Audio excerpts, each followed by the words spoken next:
Well, I got to meet with them today. This is actually a photo from during his time in the service. His family called him Boomer. He fought to protect our freedoms, and now his loved ones are fighting for you to remember him and the 9 others who died from COVID-19 at the Spokane Veterans Home.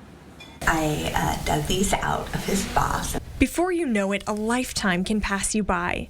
Elaine Roach understands that as she flips through photos of her husband's uncle. He was just a good fella. Boomer was drafted in the mid-60s. The Army honorably discharged him 2 years later, but his time in the service left a lasting impact.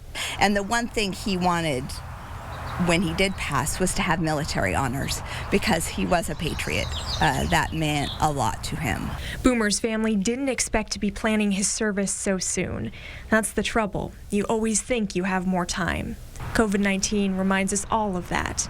It waged a relentless attack on Boomer's body. The 75-year-old was never able to fully recover. Only one of his sisters could say goodbye in person. I think that was the hardest thing on her, to see him suffering.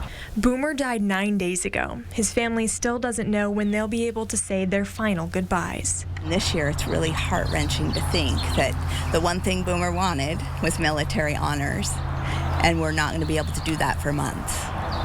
And that probably weighs, I think, on the entire family. This Memorial Day, they also carry the sorrow of other families. The virus killed 10 people at the Spokane Veterans Home. They shouldn't be just a number. Though we may not know them all, we owe them all and their families our respect. And I hope that they can find closure and be able to get together and celebrate lives after this and remember the happy times. A total of 46 residents and 24 staff members have tested positive for COVID-19 at the Spokane Veterans Home. That's according to Veterans Affairs. Aaron.